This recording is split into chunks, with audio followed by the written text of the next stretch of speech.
Anime එක පටන් ගන්නවා කතාවරි ලස්සන ඩිවලොප් කරලා මාරම ඉමෝෂන්ස් දැනෙන ෆිල්ඩන ලෙවල් එකකට ප්ලොට් එක ඩිවලොප් කරනවා. හැබැයි එක පාර සම්පූර්ණයෙන්ම කීයටවත් හිතපු නැති විදිහට කතාව ටර්න් වෙනවා. කොයි විදිහටවත් හිතපු නැති ට්විස්ට් එකක් එක්ක කතාව ඉවරයක් වෙලා යනවා. හැබැයි අන්තිමට කතාව ඉවර වුණේ එච්චර හොඳ පොසිටිව් එන්ඩින් එකකින් නෙමෙයි. ඉතින් ඔයා මෙන්න මේ විදිහට ඉවර වෙයි කියලා ප්ලෑන් කරන් බලපු ඇනිම එකක් එකපාරට වෙනස් වෙලා ඔයා කීයටවත් හිතන්නේ නැති විදිහ එන්ඩින් එකකට ගියොත් ඒක ඔයාට මාරම ට්‍රෝමා එකක් වේවි. සමහර වෙලාවට දවස් ගාණක් යනකම් මාස ගාණක් යනකම් ඔයාව එකම මූඩ් එක හිර කරලා තියන්නත් මේ පැය එකමාරේ පොඩි මූවි එකකට පුළුවන් වේවි. එහෙනම් වැඩි කතා ඕනේ නැහැ. අද අපි මේ වීඩියෝ එකෙන් කතා කරමු ඒ ඉමෝෂනල් මාස්ටර්පීස් එක I want to eat your pancreas කියන මූවි එක ගැන.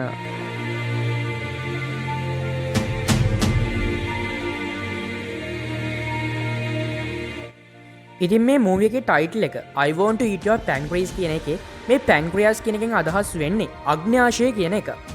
ඉතින් මේ I want to eat your pancreas කියන මේ ටයිටල් එක එනම වියර්ඩ් වගේ මොළදි තේරුණාට ඇනිම එක බලන් යද්දී අපිට තේරෙනවා මේ ප්‍රේස් එකේ මේ ටයිටල් එකේ තේරුම මොකක්ද කියලා. I want to eat your pancreas කියන මේ මූවි එක රිලීස් වෙන්නේ 2018 අවුරුද්දේ.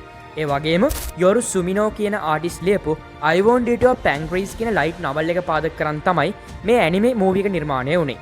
විනාඩි 108ක් නැත්තම් පැය විනාඩි 48ක වගේ රන් ටයිම් එකක් තිබ්බ මේ මූවි එක ඩිස්ට්‍රිබියුට් කරේ ඇනිප්ලෙක්ස් එක විසින්. Romance, drama, slice of life වගේ ජෝන්රස් වලට අයිති වෙච්ච මේ මූවි එක 2018 ජපන් ඇකඩමි ප්‍රයිස් එක ඒ වගේම බෙස්ට් ඇනිමේෂන් ෆිල්ම් එක වගේ අවෝඩ් ගොඩක් දිනා ගන්නත් සමත් වෙලා තියෙනවා. ඉතින් ඊළඟට මේ මූවි එකේ ප්ලොට් එක ගැන ස්පොයිලර් ෆ්‍රී අයිඩියා එකක් අපි අරගෙන එමු. කතාව පටන් ගන්නේ හරුකි ශිගා කියන හයි ස්කූල් ස්ටුඩන්ට් හරිම අහම්බෙන් හොස්පිටල් එකකදී හොයාගත්ත ඩයරි එකකින්. ලිවිං විත් ඩයින් කියලා නම් කරලා තිබ්බ මේ ඩයරි එකේ අයිතිකාරයා සකුරා කියලා මෙයාගේ වයසෙම ගර්ල් කෙනෙක් කියලා ඊට පස්සේ හරුකි හොයාගන්නවා. ඒ වගේම මේ සකුරා සහ හරුකි කියන දෙන්නම යන්නේ එකම හයි ස්කූල් එකට. මේ ඩයරි එකේ තිබ්බ වගේම සකුරා දැන් මරණයත් එක්ක තමයි ජීවත් වෙන්නේ. මොකද සකුරට තියෙනවා පැන්ක්‍රියස් ඩිසීස් එකක්. ඒකත් එක්ක තමන් කොයි වෙලේ මැරෙයිද තමන්ට කොච්චර කාලයක් ජීවත් වෙන්න තියෙනවද කියලාවත් දන්නේ නැතුව හරිම දුර්වල ජීවිතයක් තමයි මේ සකුරා ගත කරන්නේ. හැබැයි සකුරට ඕන වෙන්නේ නැහැ වෙන කවුරුත් එයාගේ පැන්ක්‍රියස් ඩිසීස් එක ගැන දැනගන්නවට. එයාට විශේෂ විදිහට සලකනවට ඒක ගැන දැනගෙන එයා වෙනුවෙන් අනිත් අය කම්පා වෙනවට සකුරා කැමති වෙන්නේ නැහැ. එයාට ඕන වෙන්නේ අනිත් සාමාන්‍ය අය වගේම සාමාන්‍ය විදිහට ජීවත් වෙලා තමන් ඉන්න පොඩි කාලේ ගන්න පුළුවන් ඔක්කොම එක්ස්පීරියන්ස් ටික අරගෙන සාමාන්‍ය කෙනෙක් වගේ ජීවිතය පවත්වාගෙන යන්න. හැබැයි මේ හොස්පිටල් එකේ වෙච්ච හරිම අහඹු සිදුවීමත් එක්ක හරුකි මේ ගැන දැනගන්නවා. ඉතින් හරුකි කියලා කියන්නේ සකුරට හාත්පසින්ම වෙනත් පර්සනැලිටි එකක් තියෙන බොයි කෙනෙක්. එයා සකුර වගේ එක්ස්ට්‍රෝවර්ට් කෙනෙක් නෙමෙයි. එයා වැඩි සමාජාශ්‍රයක් නැතුව ඉනර් කොන්ෆ්ලික්ට් එකක් එක්ක කාලෙ ගෙවන ඉන්ට්‍රෝවර්ට් පර්සනැලිටි එකක් තියෙන පිරිමි ළමයෙක්. ඉතින් කොහොම හරි මේ දෙන්න අහම්බෙන් හරි මේම හම්බුනාට පස්සේ මේ දෙන්න අතරේ බොන්ඩ් එකක් ඩිවලොප් වෙන්න පටන් ගන්නවා. සකුර තමන් ගෙවන පොඩි කාලේ හරුකි උදව් ඇතුව විනෝදයෙන් ගත කරනවා කියලා තීරණය කරනවා. ඒ දෙන්න එකට විනෝද වෙනවා, එකට ඇඩ්වෙන්චර්ස් වලට යනවා, දුක සතුට බෙදා ගන්නවා, අනික් කෙනා වෙනුවෙන් හැම වෙලේම ඉන්නවා. ඒත් එක්කම ජීවිතේ අරමුණු මොනවද? අපි ලෝකෙ ගැන දකින හිතන විදිහ වගේ ගොඩක් ගැඹුරු සයිකොලොජිකල් කන්ටෙන්ට් පවා මේ දෙන්නගේ කන්වර්සේෂන් වලින් ඉදිරිපත් කරන්න මේ ඇනිමේ එකේ ක්‍රියේටර්ස්ට සමත් වෙලා තියෙනවා.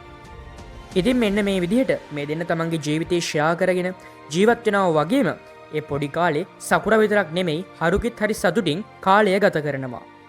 ඉතින් මෙන්න මෙහෙම පටන් ගත්ත කතාවක් අච්චර ඉමෝෂනල් ඉවර වෙන්නේ කොහොමද? ඒ කියන්නේ සකුරා පැන්ක්‍රියස් ඩිසීස් එකෙන් මැරෙනවද? ඔයා මෙන්න මේ වගේ හිතනවා නම් ඔයා ඉන්නේ ගොඩක් වැරදි අයිඩියා එකක. ඉතින් ඔයා හිතන ඒ වගේ එන්ඩින් එකක් නෙමෙයි මේ මූවි එකට තියෙන්නේ. මම මේ මූවි එකේ මෙතනින් එහාට කතාව කියන්න යන්නේ නැහැ. මොකද මම කතාව කිව්වොත් මූවි එක ස්පොයිල් වෙන හින්දා. ඉතින් මේ වගේ මූවි එකක් තවත් ස්පොයිල් කරගන්න නැතුව දැම්මම ගිහලා බලන්න කියලා මම highly recommend කරනවා. ඉතින් මේ මූවි එක සාමාන්‍ය ordinary මූවි එකකට වඩා important වෙන්නේ මේ මූවි එක මෙච්චර විශේෂ වෙන්නේ ඇයි? මේ ඇනිමේ එක අනිත් ඇනිමේ ගොඩකට වඩා හරිම ලස්සන රියලිස්ටික් විදිහට ජීවිතය, මරණය, රිලේෂන්ෂිප්ස්, සතුට, දුක, වෙන්වීම වගේ දේවල් ගැන පෙන්වලා තියෙනවා. ෆැන්ටසි එකකින් එහාට ගිහිල්ලා අපිට ඇත්ත ජීවිතේ ෆීල් වෙන ලෙවල් එකට කතාවක් මේ මූවි එක ඇතුලේ බලා ගන්න හම්බ වෙනවා. ඒ වගේම තවත් මම දැකපු විශේෂ දෙයක් තමයි මේ මූවිය ඇතුලේ බලාගන්න හම්බෙච්ච මේන් කැරක්ටර්ස් දෙක ඒ කියන්නේ සකුරා සහ හරුකි කියන මේ කැරක්ටර්ස් දෙක අතර මාරම කන්ට්‍රාස්ට් එකක් තිබ්බා. සකුරා කියලා කියන්නේ එක්ස්ට්‍රෝවර්ටඩ් ඒ වගේම ගොඩක් බ්‍රයිට් සහ සමාජශීලී පර්සනැලිටි එකක් තිබ්බ කෙනෙක්. හැබැයි හරුකි කියලා කියන්නේ ගොඩක් සයිලන්ට් ඉන්ට්‍රෝවර්ටඩ් කැරක්ටර් එකක්. ඉතින් ඒ වගේ හාත්පසින්ම වෙනස් දෙන්නෙක්ට උනත් මේ වගේ රිලේෂන්ෂිප් එකකින් කොච්චර බලපෑමක් කරන්න පුළුවන්ද කියලා මේ මූවිය එකෙන් අපිට පෙන්නවා. ඒ වගේම අන්තිමට තිබ ට්විස්ට් එක ගැන නම් කතා නොකරම බැහැ. මොකද අන්තිමට අපි කීයටවත් හිතන්නේ නැති විදිහේ ට්විස්ට් එකකට අපිව අරන් ගිහිල්ලා ඒ ට්විස්ට් එකත් එක්ක අපිව මාරම ට්‍රෝමා එකකට හිර කරන්න මේ ඇනිමේ එකට පුළුවන් වුණා.